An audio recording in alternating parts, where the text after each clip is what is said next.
Əyləş.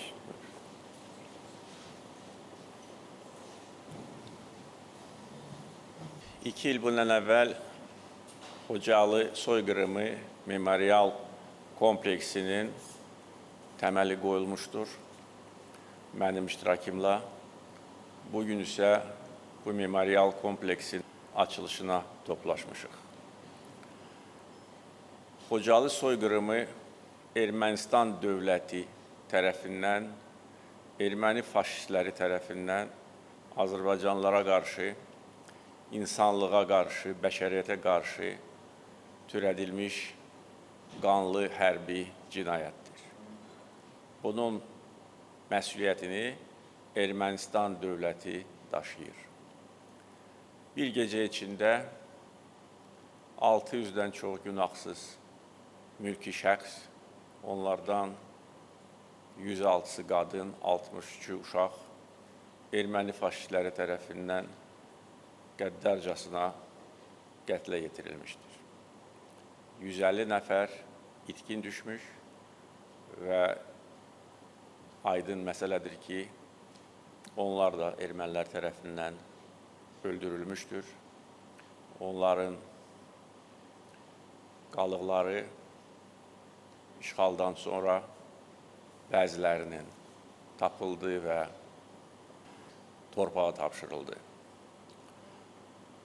Azərbaycan xalqı üçün bu ən böyük faciədir və bu faciəni dünya ictimaiyyətinə çatdırmaq üçün bizim haqq işimizi dünya birliyinə təqdim etmək üçün həm Azərbaycan dövləti, həm ictimai təşkilatlar, qeyri-hökumət təşkilatları, demək olar ki, bir çox qurumlar fəal çalışıblar.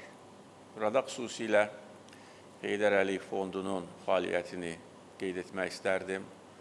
Fond yarandığından dərhal sonra Xocalıya ədalət geniş miqyaslı hərəkatına start verdi. Bu təşəbbüsü fondun vitse-prezidenti Leyla Əliyeva həyata keçirirdi. Dünyanın bir çox ölkələrində onun təşəbbüsü ilə son 20 il ərzində bir çox tədbirlər, təqdimatlar, simpoziumlar, konferanslar keçirilmişdir. Bir çox kitablar, broşürlər, bukletlər dərc edilmişdir. Çünki Ermənistan dövləti və dünya ermənliyi və dünya ermənliyinin və Ermənistan dövlətinin arxasında duran dövlətlər bu qanlı faciəni örtbasdır etməyə çalışırdı. Hətta erməni təbliğatçıları Azərbaycanı bu faciədə günahlandırmağa çalışırdı.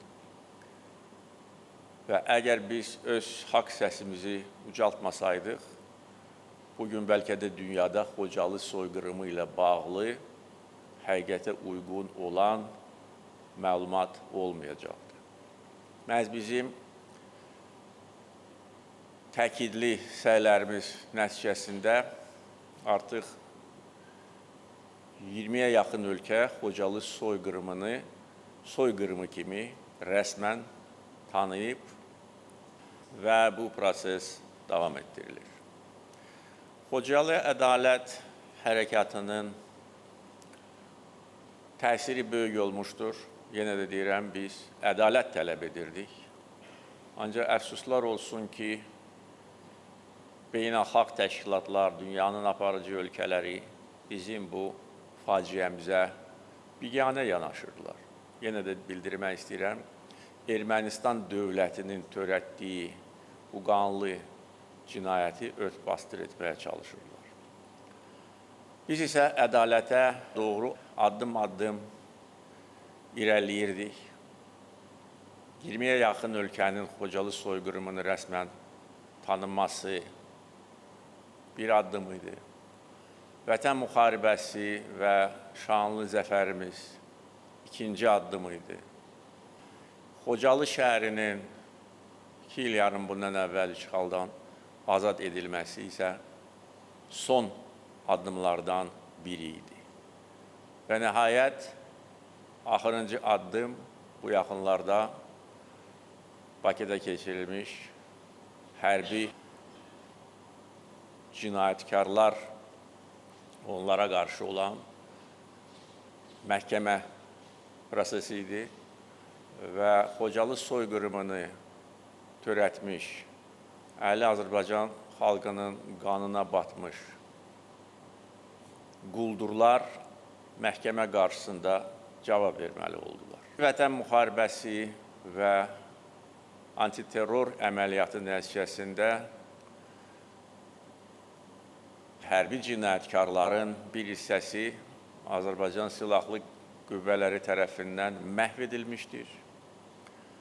Bir hissəsi isə xüsusilə müxtəlif dövrlərdə separatçıların liderləri sayılan ünsürlər saxlanılmış və məhkəmə qarşısına gətirilmişdir. Bu, ədalətin tam təntənəsidir. Biz ədaləti özümüz təmin etdik.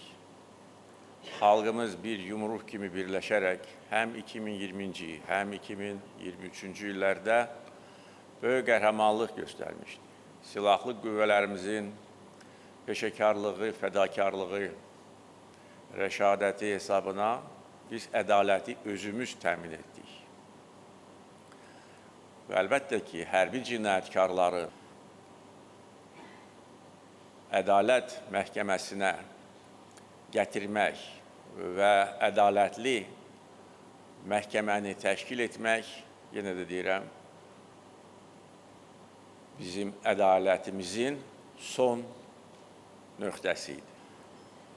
Və dünyada nadir halda ölkələr tapılar ki, həm ədalətli müharibədə tam və mütləq qələbə qazansın, həm öz ərazi bütövlüyünü və suverenliyini hər qarış torpağı azad edərək özü təmin etsin və müharibə cinayətkarlarını məhkəmə qarşısına gətirsin. Bunu biz etdik. Azərbaycan dövləti, bizim iradəmiz, deyə bilərəm ki, əyilməz iradəmiz bunu təmin edir.